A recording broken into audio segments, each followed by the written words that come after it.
at a point in our sport where we're trying to help it grow. Tell me what good does it do beating up Christian Pulisic? Tell me one guy that has played in Europe, had his won Champions League, and has played as many games as he has. And please don't tell me Landon Donovan. Right. My name is Marcelo Balboa. Oh. Marcelo, what's up, man? How are Nothing, you? man. I just came in on my wheelchair. I appreciate it, fellas. Yeah. With your powdered wig, since we said founding father.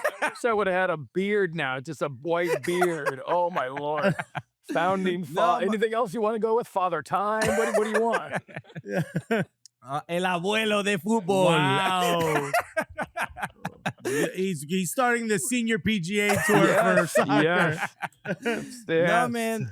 Marcelo, I was saying before we started recording, the first time we met you was maybe a month or two before COVID. This was 2020. Yes. MLS had a 25th anniversary event at this nice hotel in New York. We were there. We had just joined Fubo TV, and it was a whole big thing. We were filming and doing all this stuff. And you were one of the people. They had like a line of different folks from Major League Soccer. Greg Berhalter was there. David Beckham, Jorge Mas. And I'll be honest, I was like more giddy to talk to you than almost anybody else, because you are a person and a voice that, especially in the last like decade for me, has been who I associate with the sport, whether it's MLS, whether it's the Spanish coverage for Liga MX, everything. You are such an important part of almost on the media side for like in recent history, but you have just done so much for this sport and this country, and I've been you're here today because obviously your jersey is going to be retired for the Colorado Rapids, and we're gonna talk about that. But it is just it's great to see you getting your flowers, and I'm just want to ask you, the fact that I'm even talking to you about this, and you're deflecting all these compliments. And what was it like to be appreciated like this? Listen, man, it's only taken 4 years since COVID to get on your show, so Father Time as right. Well, you passed our test. I was patient. I was patient, and I'm still alive. Good for me. Yeah, you stayed alive, and you've done pretty much every job you can in MLS. So, you know what? I love this damn sport. Since I was a kid, my dad instilled in me what a beautiful sport this is, and anything that makes your heart so happy that you don't have to consider it a job. So, whatever people need, I try to do. I try to fulfill. Do I have bucket lists? Yeah. I never wanted to get into broadcasting, and Mark Cuban and HDNet are the ones that sucked me into broadcasting with that. But you know what? I'm still not done, man. Even though I'm Father Time, I'm still not done. I was thinking about it. I was thinking about it the other day, and it was hitting me that, I love my TV and I love that, but that bug to be assistant coach, a head coach in MLS is starting to rear its really little tiny head right now. You know what I mean? The kid's ready to get back on like Ancha. Yeah, man. I have to ask, because what's the point of having someone who's had such a storied career, as Christian said, and has done so much? I have to ask about, you mentioned what your father introduced you to the sport. You sort of got that bug, and it's the greatest job in the world. But you did it at a time when no one knew it could even be a job. You went from the A League and playing in Liga MX. You also came back and started MLS. What was that? Talk to me about those early years when your jersey's about to be retired. But I want to go back to that beginning when you find out MLS is something that's starting. What's that conversation like? You know what? It was a simple conversation. I loved playing in Leon. I never felt such joy. And I mean, this is away from the national team. That pressure of having to be relegation every week, you have to win, you have to lose. If you go up, you go down. But it was simple. I was towards the end of my year before MLS was going to start. Senor Galati came out to Mexico, and we were talking about coming back to the league. I was explaining to him that rumor had it, and the club was going to sell me to Cruz Azul after that season. And he came out and explained what MLS, we were excited. But what turned my I guess it would be my mind at that point was he put Phil Antutes on the phone. And Phil Anschutz started explaining to me his vision of what it was and what it could be. And when he And he says, said, "Tam, Gam, stay with me." Yeah. no, no, no, Yeah. he said a phrase that just kind of threw me for a loop. He said, "I'm going to start a team here in Denver, and the only way I'm going to start a team in Denver is if that guy that did the funny overhead kick in the World Cup plays on my team." And it He just called it Wow. funny. it just caught me like, okay, this guy's serious, you know what I mean? Because he didn't have to call Yeah, me, yeah. but the fact that he wanted me as a defender to be on his team and help him start something, that was the excitement and the challenge that I wanted. You know what I mean? I wanted to come back. I've played in every league possible in the United States, from the amateur to before the USL to the APSL, you name it, I played it. And to think that we could start our own professional league in '96 and leave a little bit of a legacy and helping start this league was the challenge that I was really looking for. Marcelo, you made a huge commitment coming to Major League Soccer, but why don't you make the commitment to like this video? Hit the like button right now. Yeah, this is. I mean, I can imagine it. Sort of hear it now, right? When newer expansion clubs come into Yeah. Major League Soccer. I mean, when we got our first season tickets for NYCFC. So when Orlando City starts as well, and you hear Kaká talking Yeah. about like there aren't many opportunities to start a team, to Yeah. be the first to score a goal, Yeah. to create the history for the team. So it's interesting hearing what it was like 30 years ago. What that because it's almost even more meaningful because it did not exist at all. Listen, man, we used to dress in trailers. We trained at the Westminster Rec Center.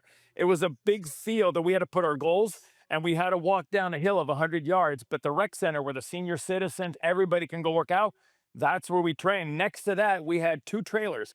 One was the equipment room, one was the showers in our locker rooms. Okay, that was it. We used to do appearances by Mile High on Federal Boulevard, right next to Old Mile High, at a liquor store.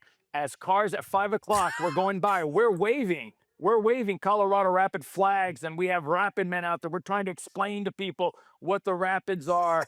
We did anything and everything we did. We flew commercial. At times, we had to have half the team go at 8 o'clock. The other half had to go at 6 o'clock, so you couldn't get 25 seats on a plane. So you name it, I think we did everything the first 3 years to make sure that we had, because they told us we have money for 3 years. After that, we'll wait and see what happens. So Wow. That's crazy that you have to you've got Rapid Man, which is, I think everyone knows, yeah, the mascot in MLS history that would scare children the most.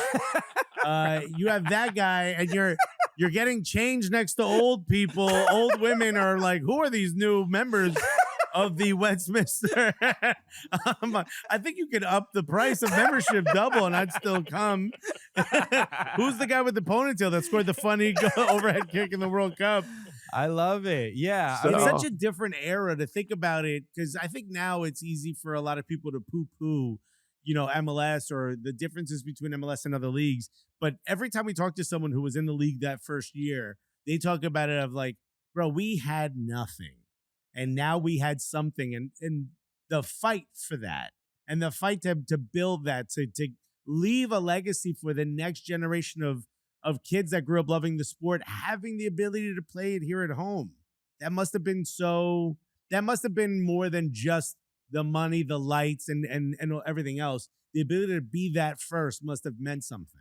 they say that you're a pioneer, but if I remember correctly, the pioneers got shot, right? Back in the old days. So, you know what? We're the founding fathers, if you want to go with that again. Yeah. No, listen, I think that group between 94 and 96, guys from the national team, I think we all had the same vision. We all wanted to have a league in this country. We wanted to be able to have our grandchildren, our grandchildren's great grandchildren, everybody have an opportunity to go see or have an opportunity to play. Any young kid who had a dream that wanted to play pro soccer, it was there for him now.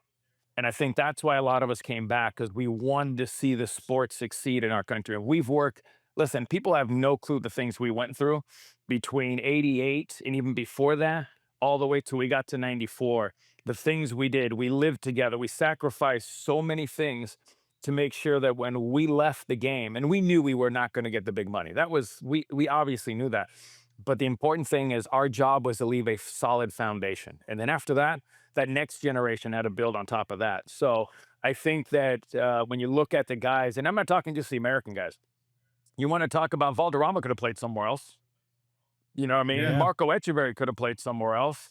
Oh yeah. And Moreno could have played somewhere else. Cienfuegos could have played somewhere else. You know what I mean?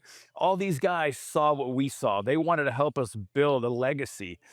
And those guys, you got to give it. I mean, I remember guys telling us that they were making between $80,000 and $100,000 working a real job. They quit that job to make 50 grand to play professional soccer in the United States. That's pretty damn Wow. cool. There's not a lot of guys that would do that. So, I mean, A lot of, that's I mean, the upset wives and sacrifices. girlfriends. Yeah, but the sacrifices Yeah. people Hey. make, exactly. Yeah, you know, I gave up my Porsche. Now I'm driving a Pinto. That's fine. I get it. Yeah. I get it. But a Does lot it of have people. to be that extreme? The wife is like, all right, You were maybe not- no Porsche, Listen, but Pinto. Listen, you get to watch the good side of soccer. You didn't get to see what we did in '96. I think you were Yeah. you were like 2 years old, if that. You know what I mean? In '96, I wasn't born yet. I'm just very stressed. I have a lot of stress lines. I work with Christian. Yeah, no, I got it. I got it. Yeah. What I'm interested in your background. You were born in Chicago, if I'm not mistaken. Yeah. Me, yes. My Yeah, dad, yeah, my we're- dad was brought over from Argentina to play in 1966 for the Chicago Mustangs. And my brother and Wow. I were both born in Chicago, where my dad eventually told me that he played with my 1990 World Cup coach, Bob Ganser, on the same team in 66 Whoa. and 67, which was kind of cool. So, yeah, I Wow. learned So a Marcelo lot. Balboa is just a nepo baby. Thank you for finally, clarifying. Take it. All right. Didn't earn anything. Wow, Bronny. No, man, it was and you know what's funny? The story how is my dad never told me.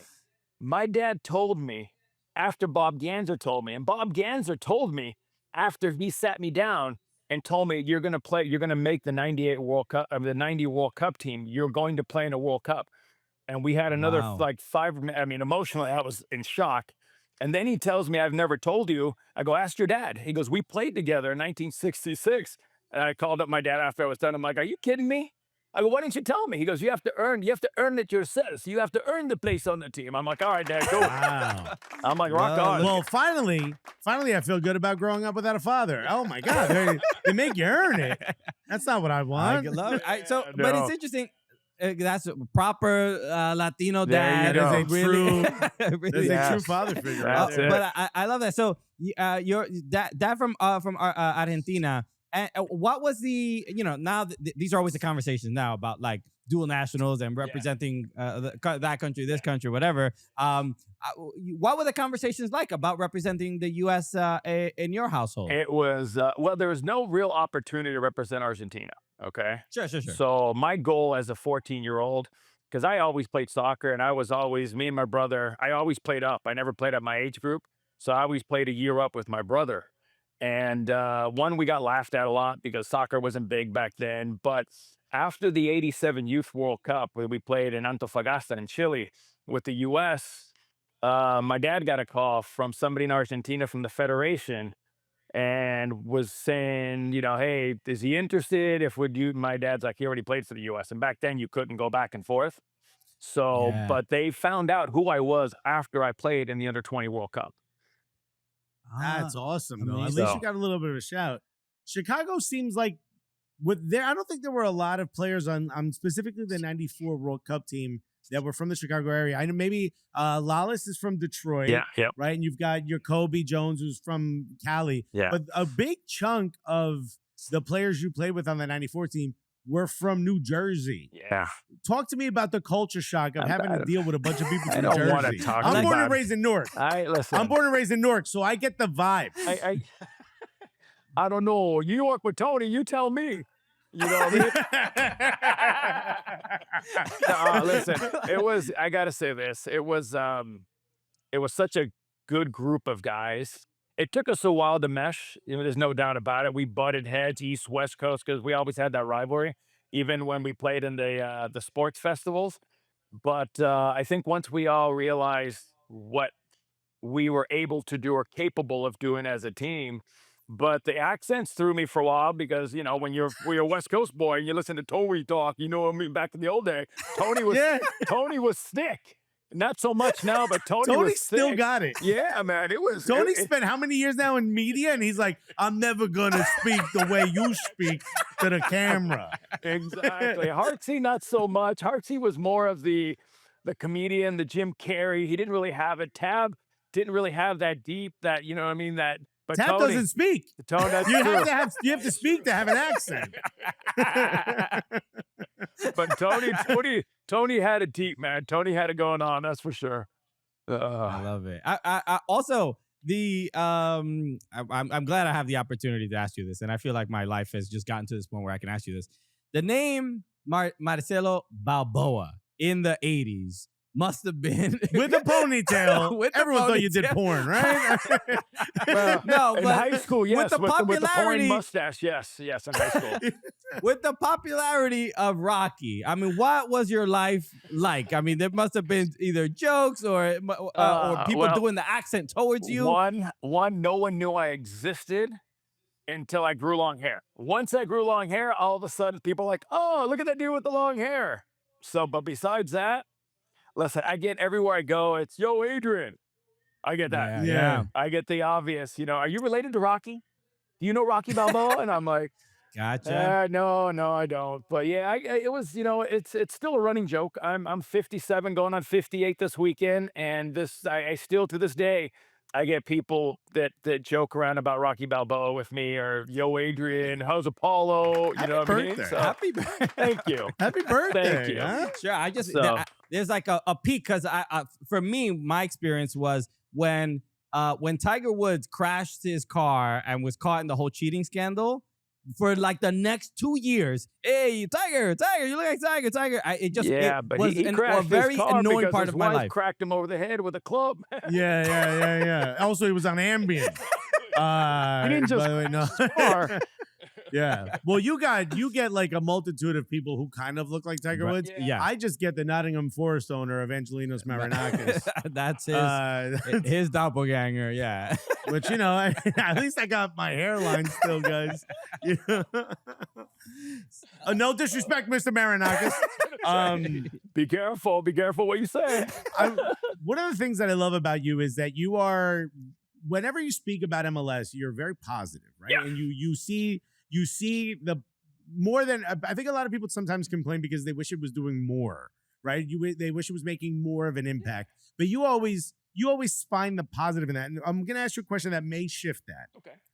When David Beckham comes into the league, they understand how much of a shift that he could create. They understand how big he could be. And one of the things they offer him is an opportunity to own a club. Yeah. Lionel Messi comes in. They understand how significant this Yeah. will be to the league.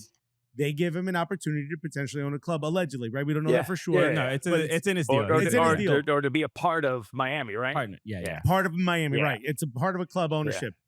When y'all came in this league, y'all created that first major shift. Y'all were the first reason that built this league. How come y'all didn't get the chance to own a club or at least be potentially part of a club? Yeah, that's a good question. I think people didn't think there would be 30 franchises eventually, but Right. I think, listen, there's just certain things that happen in certain leagues. You know what I mean? And when a guy like David Beckham comes in, you have to make the offer attractive to him. He's a business guy. He's a smart guy. He didn't say, I want part of LA. I want a franchise. And I think he knew he was going to go to Miami. So I get it. Same with Messi. I get that kind of stuff. But listen, at the end of the day, we just want to see soccer grow. We just want people to stop comparing oranges and apples and oranges, because we can't compare. I was having a conversation today with somebody, and he was comparing 100 years of the EPL to 30 years of MLS. And I'm sitting there going, how do you compare?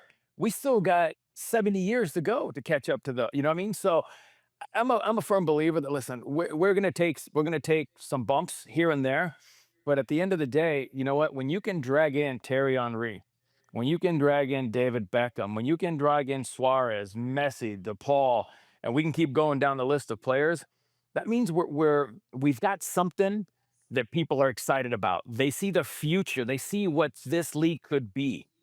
And I think everybody wants to be a part of it. So little by little, you'll see hopefully some American guys, get an opportunity to own a franchise. But I think right now that you have to do anything you can to make sure that those big names are associated with MLS because listen, if Messi's going to own a team, Messi wants to win. David Beckham wants to win. So imagine those two putting their heads together and bringing in players. You know what I mean? It feels like the founding fathers, if you will, not just the Americans, but the Valderramas, whoever. Yeah. The guys who made the decision to take less money or to leave other leagues to come to help build MLS should be given something. What a good gift. Maybe it's a very small percentage of the league. You just gave me an idea. I should ask Kroenke to give me a portion to be a part owner. Yeah, I mean, this is why. Hold on. First of all, to give us. We. Well, I have to become owner first in order to give some wealth back. Right. You know Hey, I want you to get your beak wet. Yeah, Look, I'm going to talk like Tony. exactly. You get your beak wet first. And then the Okay, rest we'll have Tony Meola negotiate the whole thing. Tony, just walk in with this bat. I think they'll understand. his bat and go. Tab, stand behind him and don't say anything. You're the muscle. That's his move. Lord, he reminds me it that. does feel What like was that comedian with was the smoke and Italian Andrew guy? Dice Clay. Clay. Andrew Dice Yes, Clay. that's Tony. Yeah. That's Tony. Tony Dice Clay. I mean, Tony should really, at least for a Halloween, dress up as Andrew Dice Clay. You wouldn't be able to tell him apart. I don't think you could get Tony to celebrate Halloween, to be involved in Halloween. He seems like a guy who's like, no, you don't understand. I'm wearing a blue shirt today. I would never do that. That's my Halloween costume. I'm crazy Tony. It is, at the very least, like MLS in the last, easily like 7-8 years. Yeah. I mean, and we saw it with the Club World Cup. We're watching like Leagues Cup, where it's feeling like from 1 to 11 on a starting lineup. It's the comparison. You can't compare it to an EPL team, but it used to be maybe there might be one guy that could play in Europe, and now it's feeling like maybe that's like 5 or 6, and you have to like appreciate that to some degree. Even as a fan and a viewer, you're like, okay, the product is improving, right? Because and I'll ask you, when you were first playing in MLS, what was, I always remember the comments and quotes from like Zlatan Ibrahimovic. He was very vocal about, he's like playing, he was like, they wouldn't pass me the ball where I wanted, or he wouldn't necessarily trust his teammates. But what was the level like for you when you're playing with some of your teammates, and you don't have to give any names, but what were you like, bro? I know this is MLS and we just started, but this is not good enough. Or like, how frustrated were you? Why are you wearing roller skates?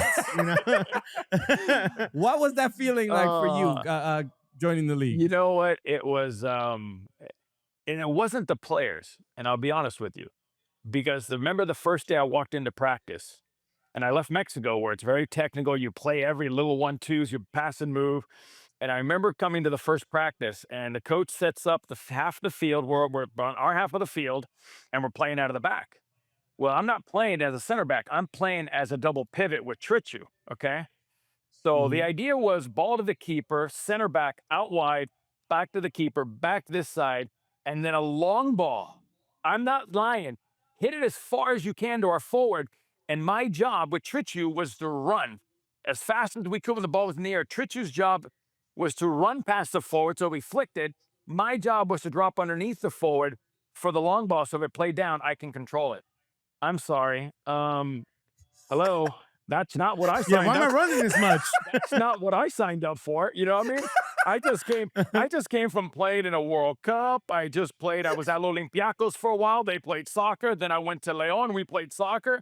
And now we went back to long. Every time we got it, it was go. And I was just like, my Lord, I didn't sign up for this. Because listen, we had Scott Benedetti. You had Sean Bartlett, who played on the South African national. Yeah. You had Gene Harbour. We had Chris Henderson. We had Dennis Hamlet. We had guys that could play. we had guys that and every team had guys that can play, but every coach wanted to instill a different system. And my God, Ah, did we pick the wrong coach for that first team? Holy crud, man! I think that was what? the year I was most injured because I don't think I ever jogged. I sprint there, sprint there. I got used to sprinting to the bathroom and coming back and go. It was everything was high speed. It drove me crazy, man. It was just I'm like, where's the pause? Where's the little 1-2, the little flicks? They're over there with the LA Galaxy. You guys need to play like this. So it was rough, Wow. man. It was rough. That sounds intense. It For a was. defender to be like, and run your heart But out. it says something, and I love that distinction because people always criticize the players and like, oh, MLS, I don't like watching it. The players, the quality, blah blah blah, and maybe it's not simply the quality. Maybe it is the coaching. Maybe it is tactics. Maybe it's the style of play that really Yeah. makes the difference. But you guys have seen soccer. You've seen it grow here. You can't tell me Yeah. that the Yeah. soccer's bad. It can't listen, you No, can't you it's No. can't play tremendous, sometimes the you can't growth. play at 90 degrees and it's 80% humidity. I get that. But you can't say the soccer hasn't grown in the last 10 years. That's not gotten better. Each team, we saw last night Columbus. Columbus plays football, man. They play. They knock and they Yeah. run and they go. You know what I mean? Watch the Galaxy last year. They played football. Miami. There are teams that are playing. So I have a hard time. Like I said, for me, it's very difficult when I hear people comparing leagues right now. If you want to compare us to Liga MX, but even Liga MX has 40 years on us. You know what I mean? I think we're doing damn well for where we're at 30 years into a league. I want to talk about the place the league has because when in '96, when you first come in, you're probably thinking like, "Yo, wouldn't it be crazy if this league developed the next level of players?" Right? When you started, 3 years was the promise. Imagine if it got to 10 or 15, we could develop the next players that gets into the World Cup. When you were part of those teams that you weren't guaranteed to qualify for the World Cup, Yep. it wasn't a shoe in like it almost feels like it is now outside of 2018. Now it feels like U.S. men's national team players are all mostly playing in Europe. Yep. What do you think that says to MLS now? What is MLS's place when it comes to the U.S. men's national team? You know what? I think it's simple. It is a global league now. There are scouts coming from. I get calls from South America, from Mexico, asking about players in MLS. So you know what? The league right now is a place to develop these young players. MLS Next Pro, MLS Academy, and our job is to the business. Can we sell them $5 to $10 million? Trusty got sold to Arsenal. Arsenal sold him somewhere else. That's what it is right now. It's given an opportunity for these young kids to develop and to play a few years. Look at Arston. Arston is the next kid who's going to be gone. And if it wasn't for MLS, where would he be? You see what I'm saying? Yeah. So for Right, me, right. it's turned out to be this, and I know it's supposed to be a league for American players, but we have to evolve. We have to keep evolving. And it's a league that's developing players. It's that trampoline league. You come here, you play 3 or 4 good years. Almaron gone. 2 years, 3 years gone. Sold him to Newcastle. That's what it's about now. And I think we're finally catching up to that place where everybody in the world says, okay, let's go look at MLS players. You know what I mean? Look at Farfan, just got sold to Tigres. Thanks for coming. You know what I'm saying? Yeah. So I think Yeah. a lot of guys are coming now to MLS, younger players, because they see how many eyeballs are on this league. Yeah, the owners are now realizing Yeah. there is a real Yeah. business. Yeah, my ball's got money. Hey, you know? Yeah. So you're one of the few players that played in that '94 World Cup and played at a World Cup stateside for your country. Can the 2026 World Cup is finally the next time there's going to be a World Cup in a men's World Cup in the United States? What we know the impact from '94 created MLS and we are where we are today because of that '94 World Cup. Mhm. But 2026 comes through another World Cup here. What do you think the impact might be after that 2026 World Cup? That is there anything could even be similar to what happened after the '94 World Cup? No, you can't compare 94 to what's going on now. 94 was the first time the US was ever going to host the World Cup. This was the no expectations. If you go back to 94, when you looked at our group, no one really gave us a chance of getting out of the Colombia group with Switzerland, Romania. No one ever gave us a chance. So I think that World Cup for us was one, we got to prove that we can host the biggest tournament in the world. Number two, we have to get out of the group. We will do anything and everything. And we made it very clear to each other that we will run, we will fight, we will scratch, we will do everything we can to make sure we get the results. And we knew we had our game plan. We thought, okay, we can beat a Switzerland. We're probably going to lose to Colombia. Let's be honest. We played them 5 times. We lost Sure. 5 times. And then we would take our chances with Romania. We can maybe get a tie. There's our 4 points. We're through. So I think that when we got the first point, that kind of gave us a high. We were nervous about Colombia, but I can tell you this, when we walked out of the locker room, it wasn't the same Colombia, and we had no clue what was going on back home. We didn't know any of that stuff. But to be Yeah. honest with you, we all sat there, and usually Colombia, when they're out, vamos, carajo, vamos, con todo, vamos, muchacho, vamos, they're screaming and yelling at each other. It was very quiet. It was just a few little guys saying something, and we just, you walk on the field and you just get that feeling that today could be our day. And I saw Formula One, and I think Brad Pitt described it, that everything goes silent. Everything's quiet, and you just start going faster, and you're in this mood. And I think that's kind of what happened to us. We kind of got in that groove. We were playing, we were blocking, everything was going our way. So now all of a sudden, we shocked everybody because we beat the number one team in South America. We're into the second round of the World Cup. So I think that opened up a lot of people's eyes. This World Cup depends on this next generation. What they do in this World Cup is going to leave a bigger legacy or it's going to leave a big disappointment. Because at this point right now, they're not playing great, but it's okay. You don't have to play great right now. You have to play great at the World Cup. You got to show up and you've got to play your best soccer at that point. And I think this team has the capability. They've got players that we've never had playing in teams that we've never seen in my generation of playing at AC Milan and playing at Chelsea and placing at Juventus and Dortmund and all these places. So I think that the expectations are high because for me, I will always back this team and I want to see this team do well. But anything short of a quarterfinal to me with this group of players, I don't think is successful for us in this World Cup, especially when we got out of the group in '94 and we weren't supposed to get out of the group. So I think the expectations are very high. Now let's hope they can live up to it. If they can live up to it, this could take soccer in this country to another level. And Right. that's the whole point, right? Of not having that missed Yep. opportunity, right? You talk about the impact that the 94 World Cup had. Maybe you could share with us what that felt like, the difference between the day before the World Cup and the day after the World Cup for your life. Like, how did so many more people knew who you were now, right? Yeah, the problem with me is I'll be honest, I was in selfish mode. Okay, because remember I tore my ACL 8 months before the World Cup. So Mhm. I didn't know if I was going to be on the World Cup team. So I kind of got I went through depression. I went through everything. And Fernando Clavijo, God rest his soul, he got me out of it. He came every day to my apartment. He grabbed me out of bed, took me to practice. He brought me back until I got out of that. It took me like 2 weeks to get out of that. I may not make it. And so it was very different for me than it was for this group because they were doing their thing and you could see the pressure was building, but I was more worried about making the World Cup team. And I had some great friends who helped me through it, be it Tony, be it all those guys, Rudy Rudowski, who was a trainer. But I can tell you who my biggest motivation was were the three assistant coaches. When I overheard them one day when I was working out, talking to Boer about getting rid of me. They don't think I should be here. He's not going to make it back in time. And if he does, he's not going to be an impact player. We need to get rid of him now, cut him loose. We need to find other center backs to get us through this.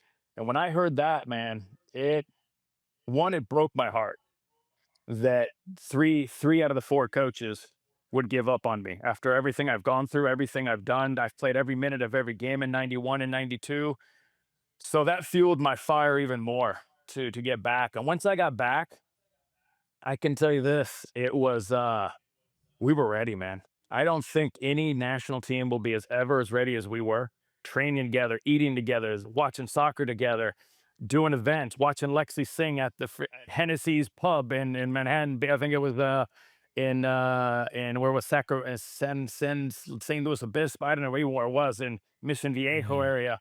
So it was I think the best thing U.S. soccer Sorry, ever sorry you had to did. go through that. Actually, Yeah, no, it's Yeah. all good, man. No, listen, it's you know what it is. Actually, 4 out of the 4 assistant coaches Yeah, were like, we gotta go. We gotta stop yeah. putting microphones in front of Alexi Lalas. Listen, if it wasn't for Bora, I wouldn't have been on that World Cup team. I can tell you, if there was another Right. coach, I might have been gone. But Bora took a chance, man. Bora took a chance but that I you was all going to make it back. you you got back very quickly from an ACL. I got back in tear. 6 months. I mean, back then it so, was okay, unheard Especially of. back then. So back then, Yeah. so I just want to get some clarity. There must have been people being like, "Do not do this. Yeah. You are not Yeah. ready, right?" They don't know me. People don't know that side of me. Okay, I would wake Got up it. and I saw a video of Paul Gascoigne doing exercise after he tore his ACL. I was riding my bike around the grass around the field because it put more resistance on your leg. I would go and do therapy with Rudy. I would go to the mountains in the afternoon and ride up in the mountains on a bike. I wouldn't do weights. I would do a bike. I was back in 6 months, but they were draining my knee probably once a week from the 4th month on to the 6th month because I was working so hard. I wasn't stressing out the ACL, but there was a lot of fluid being built up. So they were taking out a little bit of fluid, we'll say, from my knee. But I was back in 6 months, and Bora didn't let me play until 8 months. So it wouldn't let me play. Wow. This is, Yeah. People now are just starting to come back from ACLs. Yeah. 30 years later, are starting to come back 8 months. You did this when they were like, I don't know, maybe we put horse muscles in them. You know, like they didn't know back then. It's the mind, buddy. It's the power of the Doctors were mind, smoking bro. cigarettes back then, dude. It was. I did, and listen, I did so much reading back then to figure out how I could get back quicker. I was not going to listen. I was heartbroken. I was in the showers crying at Foothills College when I tore my ACL against Iceland. I thought my life, my career, everything was just gone for me. And you know, when you have good teammates, Janusz Mahalish, Tony, always backed me, and at the end of the day, man, it's your body will do what you want it to do as long as you're a good positive thinker and you know things are going to recover. And I tried to stay as positive as I could. After I'm not gonna lie, the first 4 weeks I was miserable, man. No one wanted to be around me. I was that depressed, and yeah, I said if it wasn't for Fernando, man, and I probably wouldn't have made that World Cup team. that's What's the selfish mode you talked about? What happened after World Cup? After World Cup, it was awesome. Listen, I'll tell you this. I'll just leave it at this. We used to go to Disneyland and I have to stand in line. After the World Cup, we walked into the park and all of a sudden everybody knew who we were. So we had to get escorts from ride to ride to Love ride. it. Right after the '94 World Cup. So it was Marcelo had the completely- fast pass before the fast pass existed. Bro, Exactly. you were so ahead of your time, dude. So it go. was life was different, man. It was hard to get used to because you're used to being able to walk around places and you know you can do whatever you want. Listen, when I went to Leon, I went shopping with my wife, okay? Just to the grocery store. I'm thinking I'm good. We walked in and within 10 minutes, we had to have security guards come grab us because they mobbed us for autographs. We couldn't get through. There was about maybe 50 to 100 people around us. They literally had to come get the security guards and take us out. And the lady says before we left, just send us your order and we'll send it to your house. I'm like, thank you. Hilarious. So He yeah, had life- Instacart before It was- Instacart existed. Marcelo, you Oh invented- my God, Marcelo. Speaking of pioneers, Sorry, bro, you sorry. created everything. You Dog. know, but Imagine if you nailed that bicycle kick against Colombia. How Okay, much different What your would, life what would would have been. happen? Maybe I would have got a Harley dealership sponsor. What? People keep saying, listen, Real Madrid wasn't going to come chasing me because I scored a bicycle. I don't know, bro. You don't know. That I don't was, know, I man. mean, so close. It was. I mean, even when you watch the highlight back, it looks like it goes in, right? I every time I just realized it didn't go in again. I thought for a while it had gone in. But that, you know, and that was maybe a prelude to the one that you scored in for the Rapids in MLS. But that was honestly, it is a miss. But what I'd love to hear from you because the highlight captures what looks like you celebrating, but it's actually you're frustrated, you're upset, Pissed. you're pissed, yeah. But and then Tony, where he's like this, with He's his like glove, giggling to he's himself. giggling. He's like, everybody Yeah, but wanted I that told- moment yeah, for the team, for yeah. you. Yeah, I don't know. I don't know. I'm more pissed at Tab because he hit it a little too far behind me. If he would have hit it a little bit further front, I might have scored. But no, you know what? That ball was supposed to. If you watch the video, me and Lexi are starting to go towards the middle, towards the penalty spot. And when Tab hits it, you know, it was just listen, as a kid, I saw Pele do a bicycle kick. I'm doing a bicycle kick. Listen, I've been lucky enough. I scored one with the under 20s against Canada. I scored one against Trinidad, which was the easiest one. It just kind of bounced up. And then, but this one was just instinct. It came, I saw it, and I hit it so pure that I didn't feel it come off my foot. That's how, and I don't hit a lot of balls like Wow. that, but I hit it so pure I didn't feel it. And when I turned around, I saw it coming off the goal. And I was like, I kind of looked for me to see it was in. And then I see it hit the publicity board. And that's where you see me get up pissed off more than Yeah, anything yeah, because, yeah, listen, you don't get, listen, I think one, people were in shock that it was an American. And number two, that was a center back doing a bicycle kick. Yeah. yeah. That's what I get all the time. He goes, "What did you learn to do that? You're a center back." I'm like, "I know." Stu, my dad, listen, here's the rule. My dad, when I was in college and before I got to college, said, if you're going to be a center back, you've got to be able to do things different. You've got to be able to do things that make you stick out. That means you've got to be able to be good in the air. So I worked on jumping.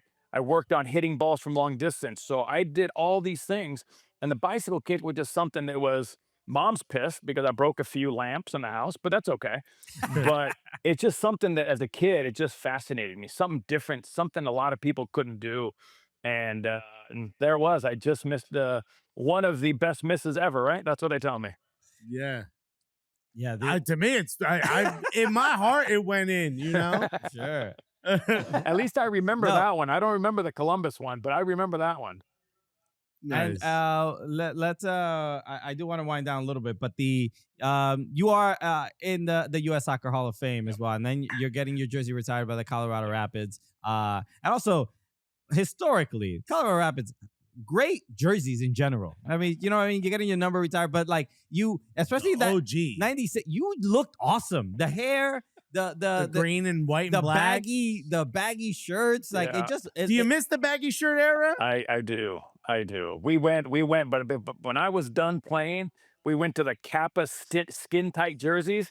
Not a fan. Not a fan. I No. like a little baggy, a little drip, you know what I mean, to it. Just like the shorts. I like the shorts. Now they're going back to the old longer shorts, which is nice. I like the socks over the knees. I played in Mexico. I learned socks over the knees to Okay. keep the knees warm. Yeah. I got it all. I got it all. But All yeah, right. I do. I'm a fan of green. So the Rapids So bringing back the green was big time.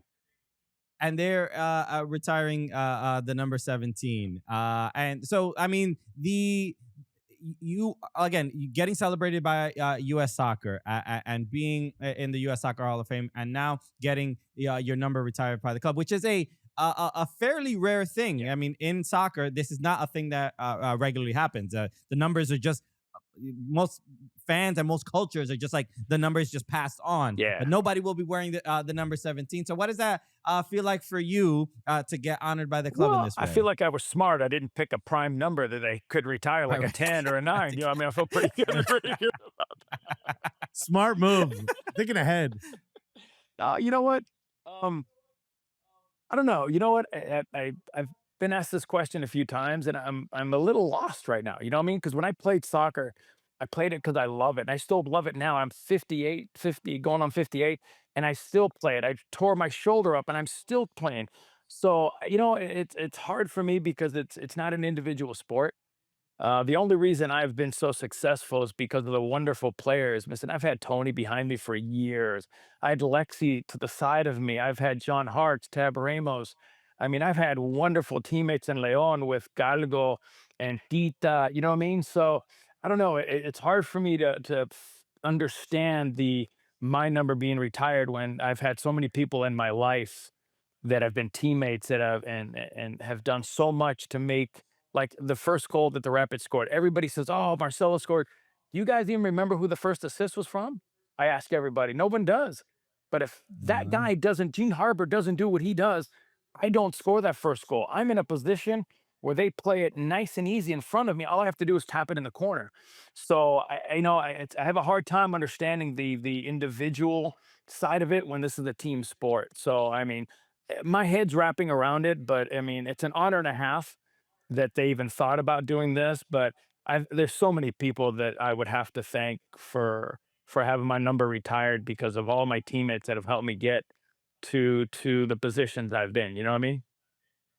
Yeah, I mean, well, you'll have the opportunity to thank all those Yeah. people on Saturday, August 16th, What an honor. in the game against Atlanta United, where they'll be retiring your jersey number. So, Marcelo, we can go on for hours. You are We literally could incredible. talk for the I next mean, 3 hours. I know you're saying it's difficult to wrap your head around this stuff, but like I said up top, you are a foundational a pillar of this sport in this country. You have given us incredible moments that people still talk about today and still have a huge impact. I'm sure people see you all the time, want to take a photo. The sport wouldn't be in this country where it is today if it wasn't for you. Yeah, and then the one thing, the one thing I want to add is, and this will be the last question, is your positivity, your optimism. I love it because our show is called the Cooligans, right? Not the Hooligans. Yeah. We're trying to have a much more positive. Try to have a good time. Try to have a good time around this sport. And one big thing, and I've seen you talk about it on some other shows, is the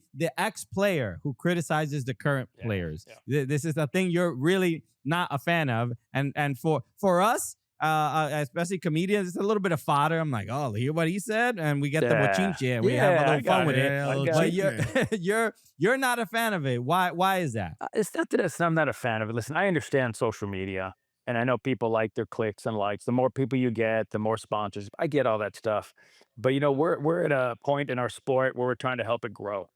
Tell me what good does it do beating up Christian Pulisic? Tell me what good does it do beating up our own team? We should be encouraging and pushing this team so they need to walk out on the field and they need to know that they have our full support. In life, it's very easy to find negative things. Negative things come out like that. And that's why I have a hard time with it because you know what? There are guys out there. Tell me one guy that understands what Christian Pulisic's going through right now. Tell me one guy that has played in Europe, had his one Champions League, and has played as many games as he has. And please don't tell me Landon Donovan, because Landon has not. If you're telling me Clint Dempsey's telling me, I understand how tired he is, and this, I get it. He played a lot of games for Fulham. You know what I'm saying? So I don't think that we need to beat up our own guys. I think we need to support them. We need to push them because listen, we're not going to get another opportunity like this. This is the second time we're getting the World Cup. This is it. This needs to be the moment we make a big splash. We shouldn't have Christian Pulisic defending himself because people are beating him up and his dad's having to get up, jump on. You know what I mean? They need to feel our full support. When you walk on that field, when Argentina walks on that field, what does that stadium do? When Brazil walks out in that stadium, what do? Are they negative? Hell no. They're behind their team 100%. And that's something, listen, I've been taught a long time ago, having an Argentine dad, you represent your country, you represent it as best as you can, but you're going to have good days and bad days. It doesn't mean you should get beat up all the time. So I'm just a firm believer that we should be behind these guys 100% and that we should be encouraging them. You know what? You need a break? Great. Take it now because there's no break starting September till next World Cup. There's no break. It's time to go. We got to get it done. So we're not going to get this stage again in 2026. I mean, well said. Well said. Yeah. I mean, we also need to get like views and listens. So is there anyone you want to talk shit about? That's on this you team? know what? You do. I will be the positive side. You go. I'll throw the other side of the spectrum. All right. Exactly. You're right. I'm only joking. As much as I don't want, Pulisic's dad getting involved in any of these beefs, it's pretty hilarious and it makes it for great entertainment. So. I love it. Don't get me wrong. I love it. But here's my philosophy. I don't have to blow your candle out to make mine look brighter.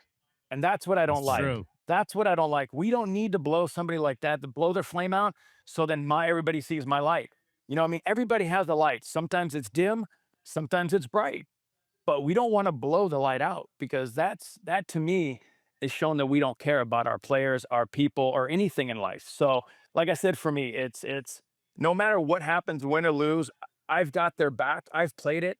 I know what it's like playing their walk up at home. I know what it's like playing 30, 40, 50 games, but I don't know what Christian's going through. I don't understand his brain or his body. So if he's telling us he needs a break, you know what? Rock on, son. Go take your vacation. But please, when you come back, you better be ready to play. There's no more excuses. And if he doesn't do it then we can have another discussion. I want to ask one last question, and we can leave you on this. You're good, man. You're good. You're about to get your jersey retired. You know, the Hall of Fame, the whole nine. When somebody, whether it's a former player or former teammate of yours, or it's someone who watched you on TV and was a big fan, when they walk by your retired jersey, what do you want them to think of about about you first? Like, what's the first thing that pops in their mind? I want them to know, I want them to realize how much I love my team. I want them to know that when I stepped on the field, that I gave 100%. I've taken injections.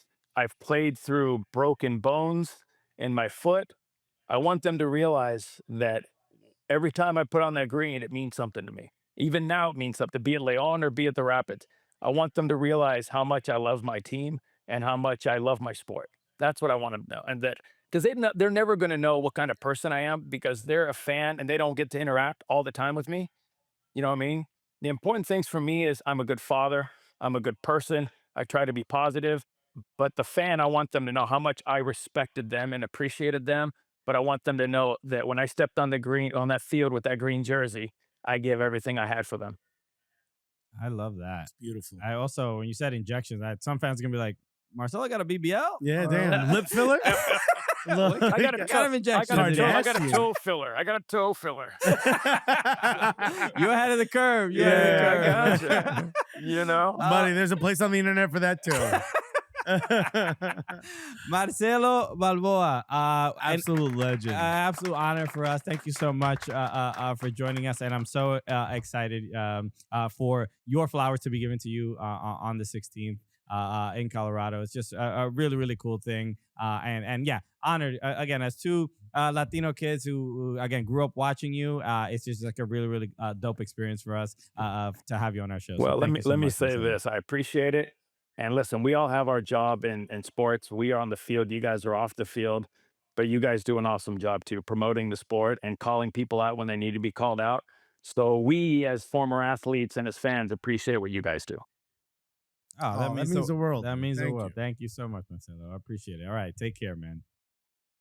Thank you again, Marcelo. What a fun, enlightening interview. Exactly, and it's also a positivity that we're not used to from our former players. No, not at all. There's usually we bring them on here to throw a couple Molotov cocktails. and This guy, not at all. and they, a lot of them do the back in my day. We Yeah. didn't, and he still does the back in my day, but he's like, I'm not gonna put that on this current generation. Yeah, I'm gonna uplift and support. And he sounds. Doesn't he talk like a Gen Z, 100%. therapy speak? He guy? had all the Gen Z items. He had an iPad back in the day in '94. He had Instacart.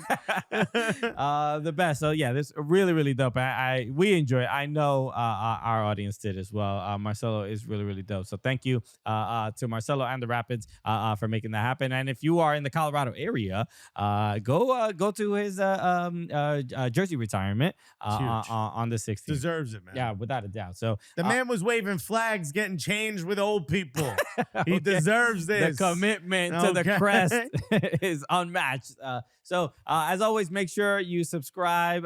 If you're watching on YouTube, hit the like button. If you haven't yet, make sure you follow us on all socials: Instagram, TikTok, Blue Sky, at Soccer Cooligans, soccercooligans.com on Blue Sky. All the action's happening over on Blue Sky. Everybody's leaving that web. Did you see that? That the assessment is that Twitter, they saying it is like 72% bots. That makes a lot of sense. That it's just it's the dead internet theory that it's not actual people. There's actual people on Blue Sky. So get over there because we're over there. So join us on Blue Sky. All right. Let's wrap up there. We'll be back on Thursday with a brand new episode. Thank you, everybody, for joining us. And we'll see you on Thursday, everybody. Peace. Ooh, I just ordered another drink for my toes. Yeah, Marcelo, he said he didn't like some of the ex-players speaking negatively about the current players. And, we actually spoke to one of those ex-players. So go watch our Landon Donovan interview. Just click on my face right now if you'd like to watch that. That's right. And hey, if you want to subscribe, click on my face.